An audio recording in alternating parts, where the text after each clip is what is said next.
Hey, everybody. Welcome to Talk, Teach, Play. My name is Aaron Locks. I'm the CEO and founder of the National Academy of Athletics, and I'm excited to have Phil with me today. I'll introduce him in a minute. But the topic today is how sports teach leadership. And, you know, especially in this day and age, when we have so many struggles going on, I think it's so important with our kids to learn leadership skills. So Phil Darke, I could list tons of stuff, but I think it's best out of your words. You know, you're not just a soccer coach, if there's ever such a thing as just a soccer coach. Tell everybody a little bit more about your history and your involvement in sports and what you do, because I think it's pretty fantastic and we're blessed to have you. Yeah, the very, very short version. I do coach high school soccer. I'm an assistant coach at Folsom High School here in Folsom, California. And but I was an attorney for about 8 years and left the law practice to work with an orphan care nonprofit back in 2008. And that led to a whole lot of things that I could spend the entire time talking about, but I'm not going to. I was able to write a book, started a podcast on the best practices in orphan care all around the world, interviewing experts all over the globe, which has been pretty amazing. That led to working with a lot of people around the world. And then during COVID, I started a passion project called How Soccer Explains Leadership podcast. And it was funny, the other day I went back and looked. I had a book proposal back in 2016 called Gospel According to Soccer. And it's funny how that then I put it on the shelf and came back in the form of a podcast last year. And that's led to some incredible conversations. It's also led to working with different sports organizations and orphan care organizations and being able to partner them together, as well as creating DISC training which is personality assessments and personality training for university teams, as well as club and high school teams, and creating a coaching coaches program called Coaching the Bigger Game that will help coaches to be able to self-lead, lead the individual, lead the team, a whole lot more to all that. But that's the very short version. Well, it's also, great. You know, I would be amiss to not say I have an amazing wife and 5 kids, 4 of whom are playing soccer at very high levels. And so sports are part of who I am. Right. Well, and I think that's where we became kin, you know, talking about this. And, you know, my project that I was working on with Zimbabwe and helping that happen, you were big instrumental in giving me some insight on that and just, you know, kind of how it all works. But, you know, as I've said a million times on the channel here to a lot of folks, that there is really no better life skill teaching tool than youth sports, right? To me, that's what it's about. And it reveals character or a lack thereof. It can help develop character. There's all these different factors that go along. You know, my training with Coach Wooden, you know, his pyramid of success has been so instrumental in virtually everything I've done my entire adult life, right? But when we talk about leadership and thinking about your background, and I really think it's kind of cool. Every time I talk to you, I learn something new about you. So you were an attorney and you came back to the good side of life and doing something which is great. But so let's talk about leadership as a definition. I'm gonna throw something out there. Coach Wooden, to me, really helped to define success as a peace of mind of knowing you've done your very best, right?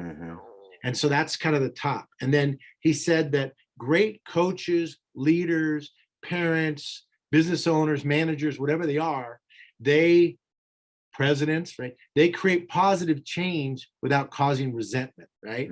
So to me, that's a big piece of leadership. But for you, let's talk about leadership, because you do a lot of this stuff. So give me a little bit on that. Give me your thoughts on leadership. Absolutely, yeah. I mean, we all heard leadership is influence, and of course it is, but that's very vague. The way I look at leadership is how can we create and cultivate environments where others under our leadership can flourish and live out their God-given gifts, talents, and purposes to their fullest. Going back to John, Coach Wooden. Say that again, because you know, again, getting back to Coach Wooden's philosophy, which is creating positive change that causes resentment, feels like a perfect fit for what you said. So say it again so this hits home. Absolutely. Yeah, you definitely gave me a soft pitch there to hit out. But it's really to create and cultivate environments where others under our leadership can flourish and live out their God-given gifts, talents, and purposes. And this works in sports. This works in my home. This works as teachers. This works as anybody, literally any boss in the world. If we see it as creating and cultivating this environment where people can live out their fullest, Man, I mean, because that then requires you to individualize. It requires you to study your people. It requires you to know them. It's not saying live out their fullest as you would live out your fullest, which is usually what we do as leaders. We try to make everyone into little Phils or little Aarons. And that's not what leadership is. Leadership is, who are you and how can I make you the best that you can be? So I was interviewed by a group out of New Jersey a couple of weeks back, and they were talking about how did I develop my leadership styles and skills, and living on the planet over 50 plus years, like how does that come about? And obviously, the coaches in my life throughout, I've learned what not to do, right?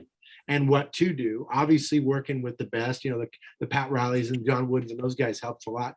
But the philosophy that is interesting to me that I think is going to hit home with this today is the way my mom led, and my mom was a hippie back in the 60s and early 70s, and her thing was she gave us unconditional love and freedom to fail or make mistakes without judgment.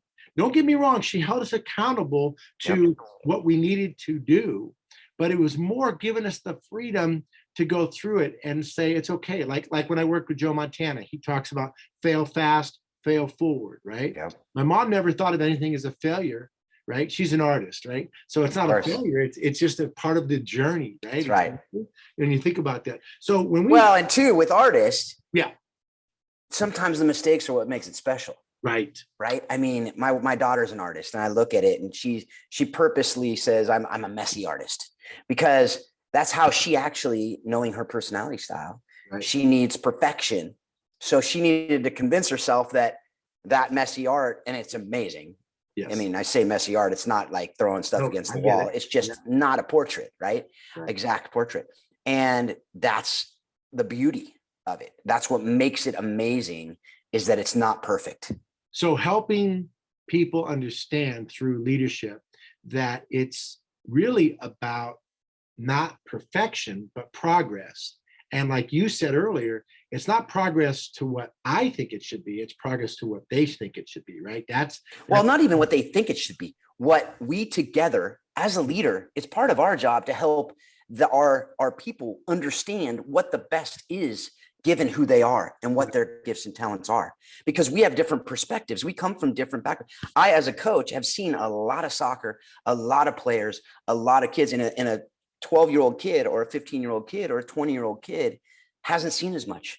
The very likely they haven't studied the game as I have. They haven't seen, and they can't see themselves from a third-party observer. It's impossible. Right. And our different perspectives bring something completely different to the table that we can help them to flourish. And that's why I love being a leader, because I can learn myself too about myself. Right. Anybody can teach me too. So to have that learning posture and that continual, how can we do this better together, because we can make each other better. Right. And so part of it is it's funny. Every now and then I get called, I'm a motivator and a motivational speaker in that. And I go, love it. Thank you. But I want to be more inspirational. I want to be more training. Okay. So Coach Wooden's Pyramid of Success, if you're out there and you haven't seen it, dig in. Yeah. Right. Okay. So the bottom cornerstones are very important, right? Industriousness and enthusiasm, right? Industrious means you work hard, right? And enthusiasm means you love what you do. Okay, if you work hard but you don't love what you do, Phil, they're not going to want to do it anymore. That's right. Right? And if you love what you do but you don't do anything, it's unrealized potential. You're not getting anything done. So it's only when you put the two together. For my company, it's play hard, have fun, right? Yeah. This is on everything. Because then if you love what you do and you're getting things done, you're accomplishing things, then becomes this sense of pride and belief and confidence. And then the sky's the limit, right? So how do you translate that mindset?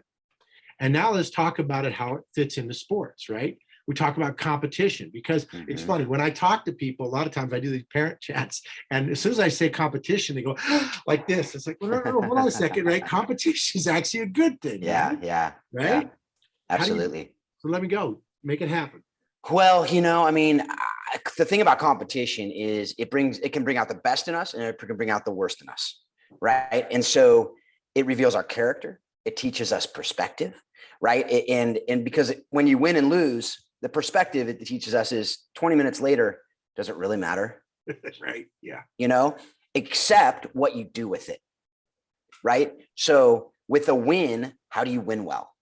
How do you reverse engineer the success and say, what did we do well that helped us to win?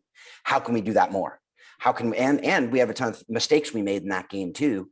Right. So how can we maximize and do those? When we lose, how can we improve on that? We always hear you learn more when you lose.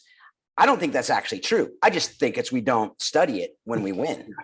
I think we could learn just as much from both, because I can tell you, John Wooden was learning a lot and they won a lot. So, that's something. They didn't lose a lot. That's for sure. Well, but you know what, just real quick, it translates. Let's say you're in sales, right? Uh-huh. So one thing I like about sports is the fact that, think about this. If you're in the NBA, right, and you miss 6 out of 10 shots, right, for 10 years, right, you're shooting 40%, you're a Hall of Famer. If you're in Major League Baseball and you get out 7 out of 10 times and you do that for 10 years, you're a Hall of Famer, right? That's right. That's right. So really, sports is more about failure and get right, and then it is about success, right? Absolutely. And the other thing competition does is it pushes us past what we thought we were capable of. Right. Yeah. Right. And I have a story. There's a story as you're talking about John Wooden. I bring up my daughter Malia. It brings back a flashback of when I was at the Final Four breakfast and John Wooden gave out his award, and we were sitting there in the after room where he was signing autographs and doing all that for a few people, and I was talking to his granddaughter. Didn't realize it was his granddaughter at the time, and my daughter was there. She was 1, and the granddaughter says, "Oh, would you like to, what are you guys waiting in line for?" I said, "Oh, we want to meet Mr. Wooden." And she goes, "Oh, Grandpa loves babies. Follow me." And she took us to the front, and we're like, "Grandpa, oh, wow." Registered halfway there. She takes Malia, our 1-year-old, out of her hands. We're like, "All right, whatever. We're going to see John Wooden." Gives her to Coach Wooden, and he sits there and stops the line for 2 minutes. Everyone's flashing pictures, and the granddaughter says, "Hey, just send me that picture and I'll get you the Pyramid of Success signed and I'll send it back framed. Just give it to me." And my wife lost the information. So not to throw her under the bus, but I just did. So we'll edit that part out of this thing. It's like this wound every time I bring up anyway, the story is about Malia competition. She was like, I think she was like 9 or 10 years old. And her coach said, "All right, we have 16 players this week, 8v8 tournaments. The fastest miles, the 8 fastest miles will play on the A team, and the 8 slowest miles will play on the B team." And I knew there were 8, probably 12 players much faster than my daughter. The fastest mile she'd ever run was 7:14 at that point. And I remember these times very well because the story is amazing. And so I went on a trip that day. She goes out there, does her thing. I get this text from my wife saying, "Call Malia as soon as you can." I thought I was going to be calling her to be consoling her and saying, "I'm so bummed. Sorry, bud. It's all right. It's not a big deal." Again, it's been not a big deal. You play on the B team this weekend. Life goes on. Who cares? You're 10. But she goes, "Dad, I made the A team." I said, "What? How'd that happen?" I'm not the proudest moment. Like, "Hey, great job." It was like, how? Like, what happened? Did everyone else trip? Well, you're real. Okay, fair enough. And I said, "What was your time?" She says, 6:25. Whoa. And I said, "What? How would you shave almost a minute off?" She says, I'll never forget it. She goes, "Dad, I just followed Grace." She stayed with her teammate who pushed her way past that. And she probably didn't hit that mark for years after that. Yeah. But that's what teammates do for us. Now, what I will say is, how do we see it as sharpening and challenging our teammates to do better rather than competing against our teammates? Because if we compete against our teammates, it's hard to shut that off and wish them ill will, like, "Oh, I hope they get hurt so I can play," or things like that. Never do we want that. We want to celebrate our teammates' wins. We want to celebrate our successes. We want them to be the best they can be as well, because that makes all of us better. So that's a whole different conversation than we're having here. But how do we sharpen each other and challenge each other and be able to say, "Hey, that's why I love teams that have 3 or 4 deep at each position, because you're continually sharpening your skills and honing to be, again, those are the environments where we're cultivating an environment for them to be the best they can Absolutely. be. And also love it. Like you talked about, love what you do. How do we create that environment that's also fun in a place where they can? What I love about the way you're breaking it out to me, which I think is really interesting, is the fact that what you're basically saying, which again goes back to our sports analogy here in terms of building leadership.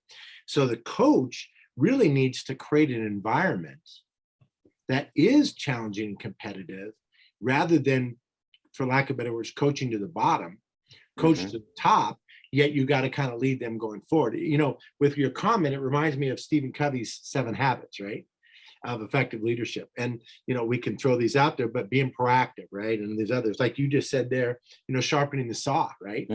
Number 7, right? That's a big piece of this. But all right, so let's talk about coaches for a second. I feel if I'm a youth coach, high school coach, whatever, I've got to find a way to have a leadership style that fits my goals, my team, my personality, right? And where we're at. And I do think it's different if you're coaching recreation ball, if you're coaching club, if you're coaching high school. So I think for me, a big piece of the leadership style is about transparency, communication, clarity. You know, we teach the 4 agreements to everybody that we use for going forward. But tell me a little bit about your thought process. If I'm a league manager, I'm a coach, give me some insights that you think that can help me, that are tangible tools to develop leadership. Yeah. I mean, and the first, I think for any leader, for any leadership, for anybody wanting to train up on leadership, is start with yourself. Start with understanding self and leading self. And I think it was John Maxwell, I think, who said the hardest person to lead is yourself, right? Yeah. And again, he stole it from somebody else. Nothing's new under the sun. But that's just it, though. Yeah. Posture of learning, posture of humility. If we can teach those postures, because so many people getting into coaching are very task focused and they think they know everything. I mean, let's just be honest, right? Yeah. We think we have the best way. We think that the training program and regimen that we have is what's going to get them, or else we, quite frankly, wouldn't be doing what we're doing. But surround yourself with people who are different from you, that you can learn from, that can learn from you, and you guys can actually be a team. So continually be learning, study yourself and know yourself through personality assessments, through different, talking to people, have people around you who are honest with you, who can actually give you that feedback that you listen to and implement. And then study your players, study your other coaches, study, parents as well, by the way, because at the youth level, especially, if you don't know your parents, you're going to have all kinds of issues. Right. And then study great leaders. Talking about John, what coach wouldn't? I read his stuff all the time and I go back to it. I'm reading, even if it's just going through the quotes that he has and, all these different things. And as I'm drafting up this coaches program and creating that's a huge impact. And all these people that I've come to are speaking into it, that then I can speak to others. Right. And then on that note, every coach needs a coach. Every mentor needs a mentor, and what you find is when you get a coach, you're coaching each other. If they're a good coach, when you get a mentor, you're a mentor mentee all at the same time. Right. We're learning from each other, but it goes back to that posture of learning. So I think that there's no silver bullet. There's no easy way to do it. Right. It is a process that has to have at its core a posture of learning, because there's a ton. I'm not going to say there's one book or there's one thing or there's one. Yeah, there's no one guide. It's like parenting. Right. If you say, what's the best parenting book? I'm like, honestly, none of them speak to my situation in my home. Right. At this time in history, going through COVID or whatever. I mean, everything has different times. So every team is different, but the foundational root of it is be a learner, because that will cause you to learn yourself continually and to know when you get stressed, how do you act? Right. How are you perceived by your players? How are you, not just the players who are like you? Look, that's easy to know. You just know how you think yourself there. How are the players who are different from you? But that requires you to know they're different from you. Right. How do they perceive you? Well, that requires you asking or going through training on DISC or other things like that to be able to understand how you're perceived, because perception's reality, right? So these are all things to. So it sounds like, it sounds like we've given a lot of moving parts. So I'm going to try to snap it in, right? Because you have a lot of wealth. Yeah, sorry about that. passionate about this stuff. You can't tell. No, yeah. So the baker's dozen, which we're going to tell down, it sounds like continue to be a learner, right? Know yourself, know your strengths and areas of challenge, right? I believe that one thing that we got to throw in there is you got to be authentic. Oh yeah, for sure. It's funny. I watch these coaches sometimes on the sidelines, and they're posturing and screaming and all this, and I'm going, it's not you. You're the nicest guy in the world. You get there, it's kind of like it's like, what are you doing? You know what I mean? And I understand that we want to present and project. Sure. Right? Perception becomes reality. But I do think that concern for your players, fairness is a big one in reality, right? So we're giving these things. So what I would say to your point is to create to take a box, take a piece of paper, get your goals clear, get an understanding of who you are clear, get your areas of challenge and weakness, right, so to speak, where you're at, and then realize that, which is an interesting one, you can't coach every player the same way, right? Because there's differences. But you mentioned this one word, which when I tell everybody this, they go, oh gosh, right? And that's parents, right? I have found that if you work with the parents and you can develop a level of communication, mutual respect, and trust, but boundaries, then you have a chance of taking those parents from stumbling blocks into stepping stones. And no, I'm not saying step on the parents, but I'm saying there's a way to bring them in, right? Does that sound good to you? Absolutely. I mean, I'm a parent too. I'm a coach. I'm a parent. I was a player. I went to college to play. My wife played. My wife was a much better player. She started all 4 years at D1 level, but we have a perspective that's different than most of the parents. But I still had kids who were 8, 9, 10 years old, and I was still out there wanting them to be the next whatever. Right. And so I think the best thing we can do for parents, honestly, and it's going to sound simple, and it is simple, but it's to provide perspective and remind them that the sports are games that they can learn lessons from, right? And their kids can learn lessons from. Right. They are fun. They are, they are a laboratory of learning, and we're using them as a stepping stone to college, right? Which is absurd, by the way. 7% of these kids play college, right? Exactly. And even those that do, half of them drop out from playing in college. I have my daughter who played at the high level. She went to the national championships in soccer. She was an amazing player. She went to college and she decided after 2 years that she was done. And that's perfectly fine.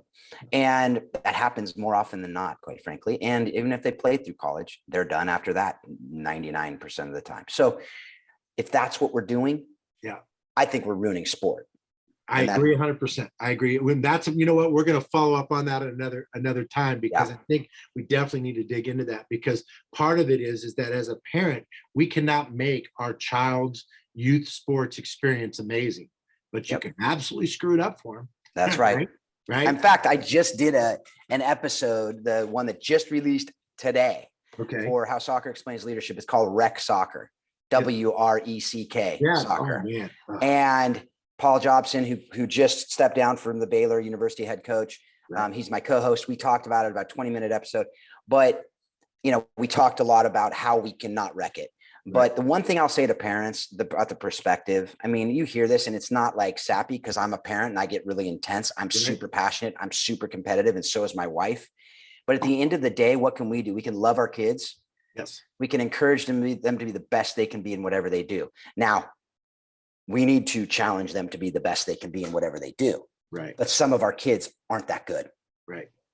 One of my 5 kids is not a great soccer player. Right. She's athletic, but she never put in the work. She never loved it. And that's totally fine. Right. If I were sitting here going, you have to keep playing, you have to do this, I would have ruined her life. And it would have ruined our life, quite frankly, given her personality. So and I would say that one thing that I was blessed with my mom is that she allowed all 5 of her kids, which are all, interesting enough, all individual entrepreneurs. None of us have ever worked for anybody else. We've all done our own things. But so she encouraged us to find our passion and make that our career.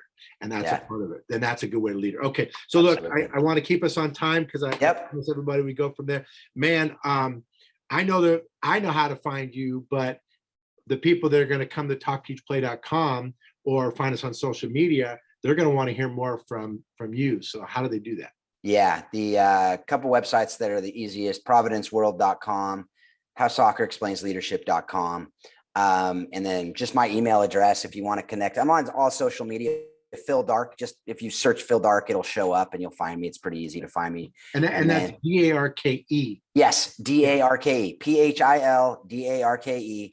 And I'm on Facebook, LinkedIn, Twitter, Instagram, and then Phil@HowSoccerExplainsLeadership.com is my email. Love to hear from any of you. Phil, I appreciate your passion and you're sharing the time. I'm actually, I've got 2 new topics that we'll circle back after you and dig in, because I just think it's it's not just the synergy, but also, like you said, I'm learning by picking ideas from you that I can exponentially grow and vice versa and make things get better and better as we go forward. So it's great.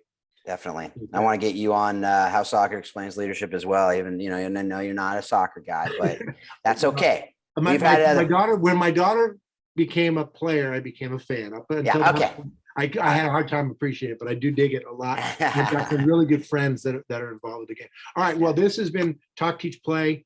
You can find us, of course, talkteachplay.com, all the social media platform. Take a look at nationalacademyathletics.com.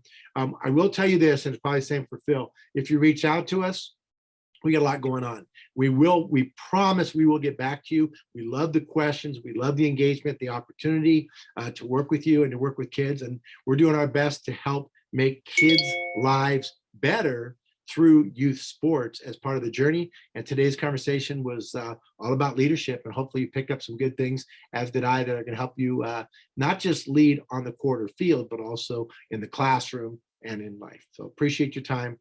Thanks, Phil. Appreciate it. Yep. Thank you.